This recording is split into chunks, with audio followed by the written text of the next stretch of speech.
और एक जरूरी अपील, किसी भी शादी में जाइए तो मास्क जरूर से जरूर पहनिए, क्योंकि कहीं ऐसा ना हो शादी किसी और की और पर्ची आपकी कट जाए।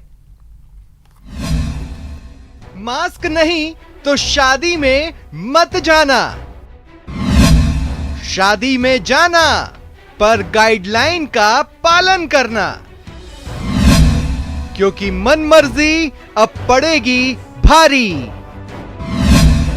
शादी में कटा चालान। जी हां, शादी में आने का निमंत्रण है तो जाइएगा जरूर, पर ख्याल रखिएगा भूल से भी कोरोना प्रोटोकॉल का उल्लंघन न हो, क्योंकि प्रदेश में हर शादी की निगरानी हो रही है, हर आने जाने वाले पर नजर है। मास्क नहीं पहना तो शादी में ही कट जाएगा आपका चालान। ये 3 तस्वीरें उसकी बानगी है, जहां कोरोना गाइडलाइंस तोड़ने पर चालान कटा है, चाहे भीलवाड़ा हो या कोटा या फिर श्रीगंगानगर। प्रदेश के शहर शहर शादी की पूरी निगरानी हो रही है। भीलवाड़ा में शादी समारोह में कोरोना संक्रमण ना फैले, इसके लिए जिला प्रशासन ने कमर कस ली है। शहर के कई मैरिज हॉल्स में कलेक्टर की ओर से बनाई गई टीम ने दबिश दी और कई जगहों पर बिना मास्क लगाए लोगों के चालान काटे। राज्य सरकार के निर्देशानुसार और श्रीमान जिला कलेक्टर महोदय के निर्देशों की पालना में 24 और 25 तारीख को जो शादियां होने वाली हैं भीलवाड़ा में, उन शादियों को एक बार देखने के लिए, उनका इंस्पेक्शन करने के लिए 4 टीम बनाई गई है, जिसमें 4 RS ऑफिसर लगाए गए हैं और उनके साथ में 4 पुलिस उप अधीक्षक भी लगाए गए हैं। कल से हम लोगों की टीम विजिट कर रही है और ज़्यादातर सभी जगह ठीक व्यवस्थाएं पाई गई है। अब जरा श्रीगंगानगर का हाल भी देख लीजिए।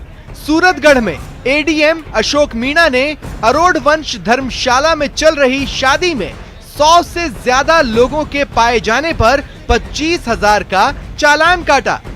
साथ ही सूरतगढ़ प्रशासन ने वर और वधू पक्ष के लोगों को कोरोना प्रोटोकॉल की सख्ती से पालना के निर्देश भी दिए। कोटा में भी जगह जगह प्रशासन की टीम अलर्ट है। हर शादी की पूरी निगरानी हो रही है, और हो भी क्यों ना, कोटा में करीब 3,000 शादियां हैं। शादी में शामिल होने वाले लोगों से कोरोना प्रोटोकॉल को पालन करने के निर्देश दिए जा रहे हैं। Bureau report, news 18 network. और अब बात कर लेते हैं आस्था पर भारी महामारी की। पुष्कर में इस बार पंचतीर्थ महास्नान के लिए श्रद्धालुओं की भीड़ कम है। न केवल बाजारों में बल्कि जगत पिता ब्रह्मा मंदिर और सरोवर के घाटों पर भी इस बार कोरोना का असर साफ दिख रहा है।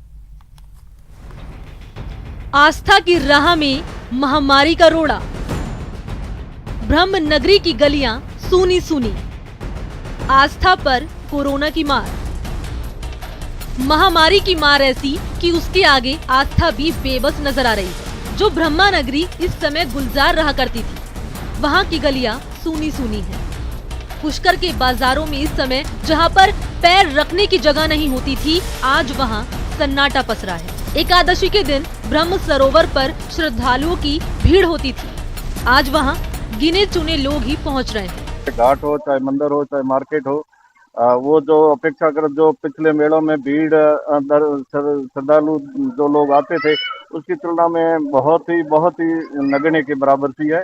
हालांकि उसके बावजूद भी पुलिस प्रशासन की तरफ से हमने पर्याप्त जाब्ता, पुलिस पर्याप्त ट्रैफिक घाटों पर तैराक है, सब जगह व्यवस्थाएं कर रखी है।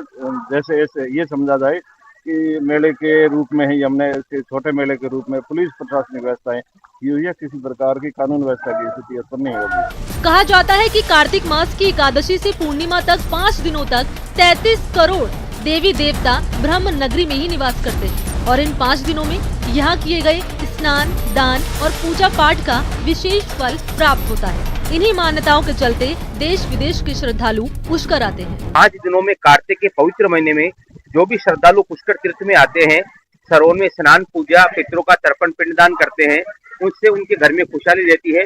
लेकिन कोरोना की वजह से बहुत कम यात्री यहाँ पे हैं। हालांकि कोरोना काल के चलते लोग जागरूक हैं। ऐसे में कम लोग ही यहाँ पहुँच रहे हैं। ब्रह्मनगरी के पुजारी भी कोरोना के जल्द खत्म होने की आस लगाए बैठे हैं। हम सभी ब्राह्मण लोग पुष्कर के तीर्थ पुरोहित भगवान ब्रह्मा जी से, पुष्कर जी महाराज से प्रार्थना करते हैं तो जल्द से जल्द ये कोरोना बीमारी खत्म हो, जल्द से जल्द दवाई आए। पुष्कर से न्यूज़ 18 के लिए अनिल शर्मा की रिपोर्ट।